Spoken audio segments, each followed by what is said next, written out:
Brought to you by Vigor, co-powered by Sensodyne and Vimal. ಬಾಯಲ್ಲಿ ಹೇಳಿ ಕೇಸರಿ.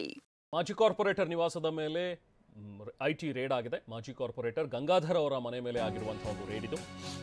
ಮಾಜಿ ಕಾರ್ಪೊರೇಟರ್ ಗಂಗಾಧರ್ ಅವರ ನಿವಾಸದ ಮೇಲೆ ಅಧಿಕಾರಿಗಳು ರೇಡ್ ಮಾಡಿದ್ದಾರೆ. ಕಾಂಗ್ರೆಸ್ ಪಕ್ಷದ ಅಭ್ಯರ್ಥಿ ಡಿಕೆ ಸುರೇಶ್ ಅವರ ಆಪ್ತ ಗಂಗಾಧರ್. ಸೊ ಡಿಕೆ ಸುರೇಶ್ ಬೆಂಗಳೂರು ಗ್ರಾಮಾಂತರ ಕ್ಷೇತ್ರದಿಂದ ಕಾಂಗ್ರೆಸ್ ಅಭ್ಯರ್ಥಿಯಾಗಿರುವಂಥವರು. ಇವರ ಆಪ್ತ ಗಂಗಾಧರ್ ಅವರ ನಿವಾಸದ ಮೇಲೆ ಇವತ್ತು ದಾಳಿ ನಡೆದಿದೆ. ಏಕಕಾಲಕ್ಕೆ 6 ಕಡೆ ದಾಳಿ ನಡೆಸಿರುವಂತಹ ಐಟಿ ಅಧಿಕಾರಿಗಳ ತಂಡ. ಸುಮಾರು 8 ರಿಂದ 10 ಅಧಿಕಾರಿಗಳು ಮನೆಯಲ್ಲಿ ದಾಖಲೆ ಪರಿಶೀಲನೆಯನ್ನು ನಡೆಸ್ತಾ ಇದ್ದಾರೆ. ಮನೆಯಲ್ಲಿ ದಾಖಲೆ ಪರಿಶೀಲನೆಯನ್ನು ಇದುವರೆಗೂ ನಡೆಸ್ತಾ ಇರುವಂತಹ ಅಧಿಕಾರಿಗಳು ಕೂಡ ಇನ್ನೂ ಕಂಟಿನ್ಯೂ ಆಗಿದೆ ಈ ಒಂದು ರೇಡ್.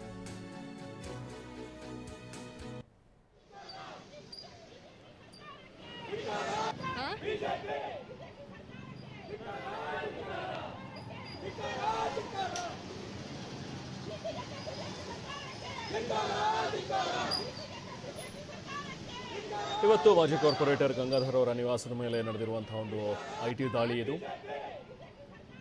ಗಂಗಾಧರ್ ಅವರು ಡಿಕೆ ಸುರೇಶ್ ಅವರ ಆಪ್ತರು ಅನ್ನುವಂಥದ್ದನ್ನ ಈಗ ಹೇಳಲಾಗ್ತಾ ಇದೆ. ಅವರ ನಿವಾಸದ ಮೇಲೆ ಏಕಕಾಲಕ್ಕೆ ದಾಳಿ ನಡೆದಿದೆ. ಇದನ್ನು ಖಂಡಿಸಿ ಅಲ್ಲಿ ಕಾಂಗ್ರೆಸ್ನ ಕಾರ್ಯಕರ್ತರು ಕೂಡ ಪ್ರತಿಭಟನೆಯನ್ನು ನಡೆಸಿದ್ರು. ಗಂಗಾಧರ್ ನಿವಾಸದ ಮೇಲೆ ಐಟಿ ರೇಡ್ ಆದಂತಹ ಹಿನ್ನೆಲೆಯಲ್ಲಿ ಗಂಗಾಧರ್ ಮನೆ ಮುಂದೆ ಕಾಂಗ್ರೆಸ್ನ ಕಾರ್ಯಕರ್ತರು ಸಾಕಷ್ಟು ಜನ ಜಮಾಯಿಸಿ ಧರಣಿಯನ್ನು ಮಾಡ್ತಾ ಇದ್ದಾರೆ.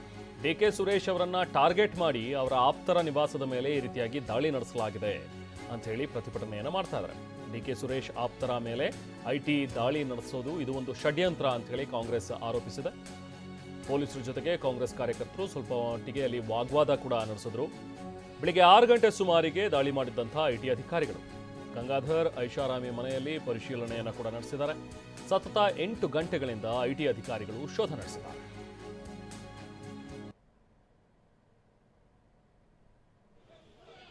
ಗಂಗಾಧರ್ ನಿವಾಸದ ಬಳಿ ಕಾರ್ಯಕರ್ತರು ಕೂಡ ಜಮಾಯಿಸಿದ್ರು. ಕಾಂಗ್ರೆಸ್ನ ಕಾರ್ಯಕರ್ತರೆಲ್ಲರೂ ಕೂಡ ಪ್ರತಿಭಟನೆಯನ್ನು ನಡೆಸಿದ್ದಾರೆ. ಇದು ರಾಜಕೀಯ ವೈಷಮ್ಯದಿಂದ ನಡೆಸಿರುವಂತಹ ಒಂದು ಐಟಿ ದಾಳಿ ಇದು.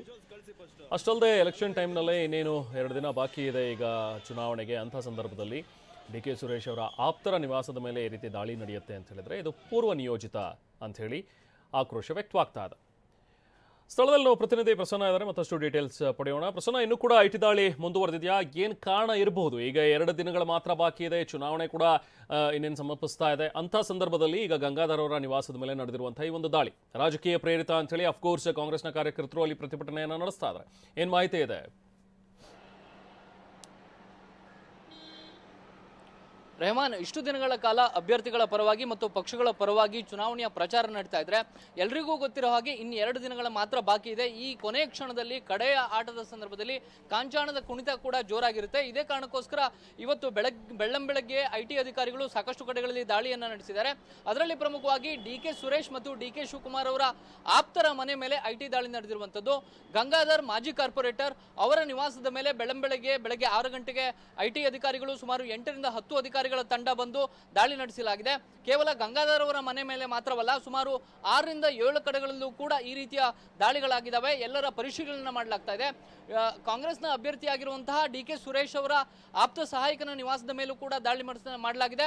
ಬ್ಲಾಕ್ ಕಾಂಗ್ರೆಸ್ನ ಅಧ್ಯಕ್ಷರ ಶ್ರೀಧರ್ ಅವರ ನಿವಾಸದ ಮೇಲೂ ಕೂಡ ದಾಳಿ ಮಾಡಲಾಗಿದೆ.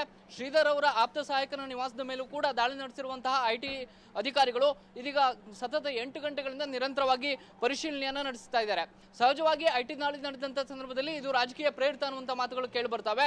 ಇದೀಗ ಕಾಂಗ್ರೆಸ್ನ ಕಾರ್ಯಕರ್ತರು ಕೂಡ ಇದೀಗ ಗಂಗಾಧರ್ ಅವರ ನಿವಾಸದ ಬಳಿ ಜಮಾಯಿಸಿದ್ದಾರೆ. ಅವರು ಕೂಡ ಸಾಕಷ್ಟು ಆಕ್ರೋಶವನ್ನು ವ್ಯಕ್ತಪಡಿಸ್ತಾ ಇರುವಂತದ್ದು. ಕಳೆದ ವಾರವೂ ಕೂಡ ಡಿಕೆ ಸುರೇಶ್ ಅವರ ಆಪ್ತರ ನಿವಾಸದ ಮೇಲೆ ಐಟಿ ದಾಳಿಯಾಗಿತ್ತು. ಈ ಸಂದರ್ಭದಲ್ಲೂ ಕೂಡ ಸಾಕಷ್ಟು ಹಣ ಪತ್ತೆಯಾಗಿತ್ತು. ಆದ್ರೆ ಇದೀಗ ಮತ್ತೆ ಡಿಕೆ ಸುರೇಶ್ ಅವರನ್ನೇ ಗುರಿಯಾಗಿ ಇಟ್ಕೊಂಡು ದಾಳಿಯನ್ನು ನಡೆಸಲಾಗ್ತಾ ಇದೆ ಮತ್ತು ಗಂಗಾಧರ್ ಅವರ ನಿವಾಸದ ಮೇಲೂ ಕೂಡ ಅನಗತ್ಯವಾಗಿ ಐಟಿ ಅಧಿಕಾರಿಗಳು ದಾಳಿಯನ್ನು ನಡೆಸಿದ್ದಾರೆ ಎನ್ನುವಂತಹ ಆಕ್ರೋಶವನ್ನ ಸ್ಥಳದಲ್ಲಿ ಸೇರಿರುವಂತಹ ಕಾಂಗ್ರೆಸ್ನ ಮುಖಂಡರು ಮತ್ತು ಕಾರ್ಯಕರ್ತರು ಸಾಕಷ್ಟು ಆಕ್ರೋಶವನ್ನು ವ್ಯಕ್ತಪಡಿಸ್ತಾ ಇದ್ದಾರೆ. ಚುನಾವಣೆಯ ಸೋಲಿನ ಭಯದಿಂದ ಈ ರೀತಿಯ ಐಟಿ ದಾಳಿ ನಡೀತಾ ಇದೆ ಎನ್ನುವಂಥದ್ದು ಕಾಂಗ್ರೆಸ್ ಕಾರ್ಯಕರ್ತರ ಆಕ್ರೋಶ. ಇದೀಗ ಐಟಿ ದಾಳಿ ನಡೆದಿರುವಂತಹ ಎಲ್ಲ ಸ್ಥಳಗಳಲ್ಲೂ ಕೂಡ ಅಧಿಕಾರಿಗಳು ನಿರಂತರವಾದಂತಹ ಪರಿಶೀಲನೆಯನ್ನು ನಡೆಸ್ತಾ ಇದ್ದಾರೆ. ಎಲ್ಲಾದರೂ ಹಣದ ವ್ಯವಹಾರ ಆಗ್ತಾ ಇದೆಯಾ, ಹಣದ ಸಂಗ್ರಹ ಮಾಡಲಾಗ್ತಾ ಇದೆಯಾ, ಅಥವಾ ಒಂದು ಸ್ಥಳದಿಂದ ಇನ್ನೊಂದು ಸ್ಥಳಕ್ಕೆ ಏನಾದರೂ ದೊಡ್ಡ ಮಟ್ಟಿಗಿನ ಹಣದ ವ್ಯವಹಾರ ಚಲಾವಣೆ ಕಂಡು ಬರ್ತಾ ಇದೆಯಾ ಅನ್ನೋ ಬಗ್ಗೆಯೂ ಕೂಡ ಇದೀಗ ಅಧಿಕಾರಿಗಳು ಪರಿಶೀಲನೆ ನಡೆಸ್ತಾ ಇದ್ದಾರೆ. ಸಹಜವಾಗಿ ಇದು ಕಾಂಗ್ರೆಸ್ನ ಕಾರ್ಯಕರ್ತರ ಮುಖಂಡರ ಆಕ್ರೋಶಕ್ಕೂ ಕೂಡ ಗುರಿಯಾಗಿದೆ. Rahman, okay, thank you Prasanna. Brought to you by Vigor, co-powered by Sensodyne and Vimal. ಬಾಯಲ್ಲಿ ಹೇಳಿ ಕೇಸರಿ.